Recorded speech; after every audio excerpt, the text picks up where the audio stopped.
मला अतिशय आनंद आहे की एक चांगला तोडगा मराठा समाजाच्या हिताचा तोडगा आज मंत्रिमंडळ उपसमितीने काढला आणि त्यामुळे जे काही उपोषण चालू होतं ते उपोषण आता संपवण्यात आलेलं आहे. खरं म्हणजे हैदराबाद गॅझेट लागू करण्याकरता आमची सुरुवातीपासून तयारी होती, पण त्यातला महत्वाचा विषय असा होता की त्या ठिकाणी श्री मनोज जरांगे पाटील यांची जी मागणी होती सरसकटची, त्याच्यामध्ये कायदेशीर अडचणी होत्या. हायकोर्टाचे आणि सुप्रीम कोर्टाचे निर्णय हे बघता अशा प्रकारे सरसकट करणं शक्य नव्हतं आणि विशेषतः आपण या ठिकाणी लक्षात घेतलं पाहिजे की या संदर्भात ही वस्तुस्थिती त्यांच्या लोकांच्याही लक्षात आणून देण्यात आली. मंत्रिमंडळ उपसमितीची त्यांच्या जे काही त्यांची टीम होती त्यांनाही हे लक्षात आणून दिलं की आपल्या कायद्याप्रमाणे आणि देशाच्या संविधानाप्रमाणे आरक्षण हे समूहाला नसतं, ते व्यक्तीला मिळत असतं आणि त्या व्यक्तीने ते क्लेम करायचं असतं आणि म्हणूनच अशा प्रकारे सरसकट करता येणार नाही, ते कायद्याच्या पातळीवर टिकणार नाही. आणि त्यांनी देखील काल ती भूमिका समजून घेतली, स्वीकारली आणि त्यांनी सांगितलं जर कायद्यात सरसकट बसत नसेल तर सरसकट करू नका.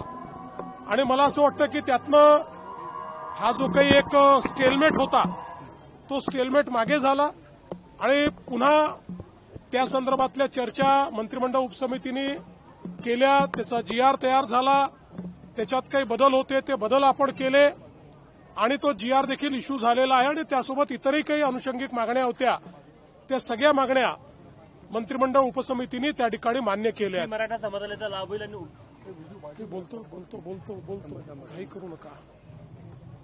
त्यामुळे एकूणच पहिल्यांदा तर मला श्री राधाकृष्ण विखे पाटील जे या मंत्रिमंडळ उपसमितीचे अध्यक्ष होते आणि मंत्रिमंडळ उपसमितीतील सर्व जे प्रमुख नेते आहेत त्या सर्वांचं, आमच्या मंत्र्यांचं अतिशय मनापासून अभिनंदन करायचं आहे की त्यांनी सातत्याने बसून एकेका गोष्टीचा अभ्यास करून मोठ्या प्रमाणात चर्चा करून त्या ठिकाणी हा मार्ग काढलेला आहे. आणि आता हा मार्ग निघाल्यामुळे मुळातच जे मराठवाड्यात राहणारे आमचे मराठा समाजाचे लोक आहेत यांचा कधी काळी त्यांच्या रक्तनात्यातल्या कोणाचाही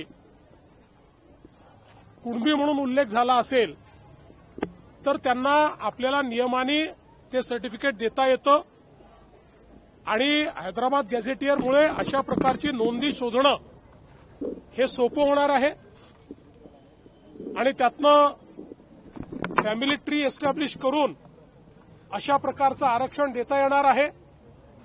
म्हणजे एकीकडे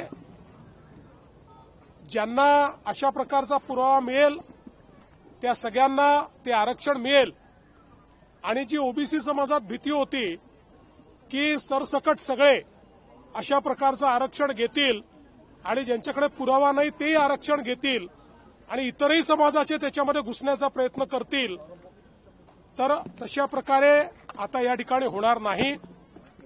ज्यांचा खरा क्लेम आहे पण कागदपत्रांच्या अभावी त्यांना तो क्लेम मिळत नव्हता, अशा मराठा समाजाच्या लोकांना आता याचा फायदा मिळणार आहे. त्यामुळे मला असं वाटतं की एक मराठा समाजाकरता अतिशय चांगला निर्णय आणि विशेषतः हा सगळा प्रश्न सर्वाधिक मराठवाड्यामध्ये होता, कारण मराठवाड्यात रेकॉर्ड्स नाही आहेत आणि म्हणून मराठवाड्याकरता हा प्रश्न अत्यंत महत्वाचा होता आणि मराठवाड्यातनं इतरही भागांमध्ये राहायला गेलेले जे लोक आहेत त्यांच्याकरता महत्वाचा होता. मला असं वाटतं की त्याच्यावर एक संवैधानिक तोडगा आम्ही काढू शकलो आहोत. एक असा तोडगा काढू शकलो आहोत की जो कोर्टातही टिकेल आणि त्यातनं लोकांना फायदा होईल. आणि म्हणून मला असं वाटतं की मी स्वतःही मंत्रिमंडळ उपसमितीच्या कामावर समाधानी आहे. त्यांनी उत्तम काम या ठिकाणी केलेलं आहे. मी त्यांचं अभिनंदन करतो. आणि या सगळ्याच्या दरम्यान थोडा मुंबईकरांना त्रास सहन करावा लागला. खरं म्हणजे त्या संदर्भात मुंबईकरांची दिलगिरी देखील मी व्यक्त करतो की जो काही त्रास त्यांना सहन करावा लागलाय. पण मला असं वाटतं की शेवटी एक चांगला निर्णय या ठिकाणी आपण घेतला आहे.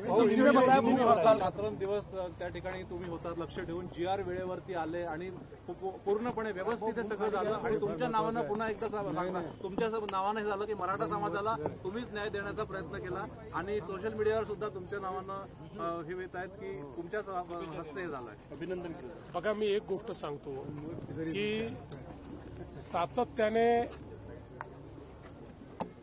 राजकारणामध्ये टीकाही सहन करावी लागते आणि लोक तुमचं स्वागत देखील करतात.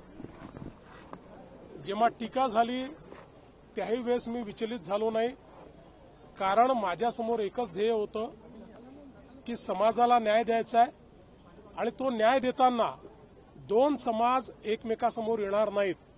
दोन समाजामध्ये तेढ निर्माण होणार नाही.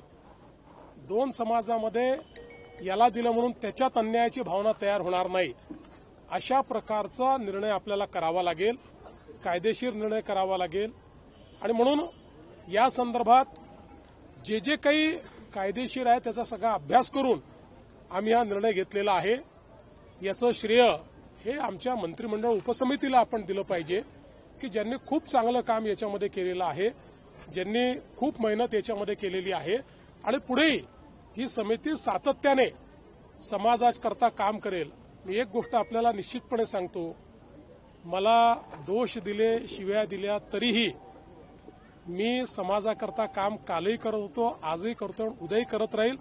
मराठा समाज असो, ओबीसी समाज असो की महाराष्ट्रातला कुठलाही समाज असो, प्रत्येक समाजाकरता काम करणं हे माझं मी कर्तव्य समजतो.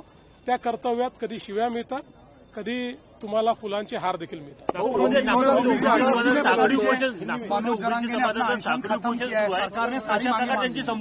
मला असं वाटतं की आता साखळी उपोषणाची आवश्यकता नाही.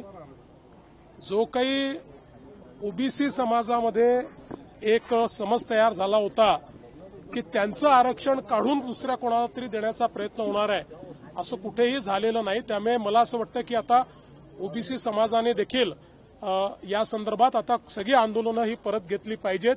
आणि मी त्यांनाही आश्वस्त करतो की जोपर्यंत हे सरकार आहे तोपर्यंत दोन समाजांना एकमेकासमोर आणणं, त्यांच्यात तिढा निर्माण करणं, एकाचं दुसऱ्याला, दुसऱ्याचं तिसऱ्याला करणं हे आम्ही कधीच करणार नाही. आमच्याकरता महाराष्ट्राची सामाजिक वीण, महाराष्ट्राचं सोशल फॅब्रिक हे अत्यंत महत्वाचं आहे.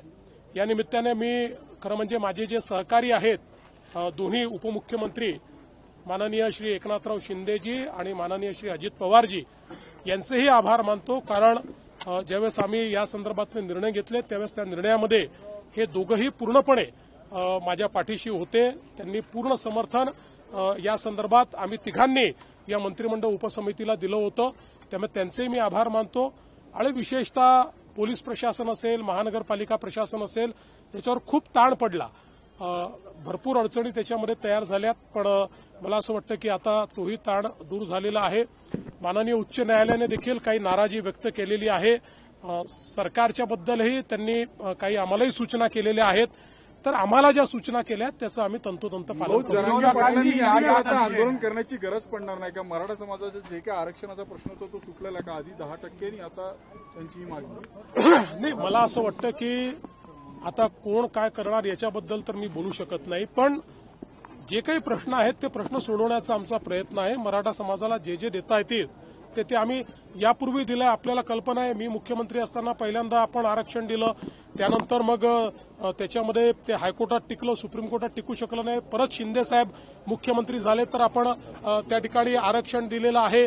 आपण आपल्याला कल्पना आहे की अण्णासाहेब पाटील आर्थिक विकास महामंडळ हे आपण सक्षम केलं आणि श्री नरेंद्र अण्णासाहेब पाटील यांना अध्यक्ष केलं. त्यांच्या नेतृत्वामध्ये 1.5 लाख मराठा तरुणांना आपण उद्योजक केले आहेत, ते नोकरी मागणारे नाही नोकरी देणारे झालेले आहेत.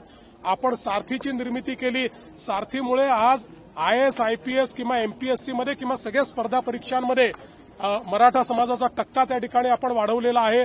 त्यांना चांगली त्या ठिकाणी एक प्रकारे वाव मिळतो आहे. शिक्षणामध्ये आपण शिष्यवृत्तीची योजना सुरू केल्यामुळे उच्च शिक्षण सोपं झालेलं आहे. राहण्याची व्यवस्था, खाण्याची व्यवस्था व्हावी म्हणून निर्वाह भत्ता आपण पंजाबराव देशमुख निर्वाह भत्ता योजना सुरू केली. त्यामुळे तीही अडचण आपण दूर केलेली आहे. आणि यासोबत जी चांगली मुलं आहेत, ज्यांना परदेशात शिकण्याची इच्छा आहे, चांगले मार्क आहेत, पण पैसे नाही म्हणून शिकू शकत नाही, त्यांच्या परदेशी शिष्यवृत्तीची योजना देखील आपणच सुरू केलेली आहे. त्यामुळे मला असं वाटतं की ज्यावेळी मराठा समाजाच्या हिताचे निर्णय घेण्याची वेळ आली त्यावेळेस आम्हीच ते निर्णय घेतल्यात, हे मात्र मी अधोरेखित करू इच्छितो. उपोषण सोडलेलं आहे, रसद कोण पुरवणार असं तुम्हाला माहिती होतं असं बोलला होता, त्याचा खुलासा मला असं वाटतं की जेव्हा चांगल्या गोष्टी घडतात त्यावेळी आपण फार आता त्याच्यात खोलात जाऊ नये. आणि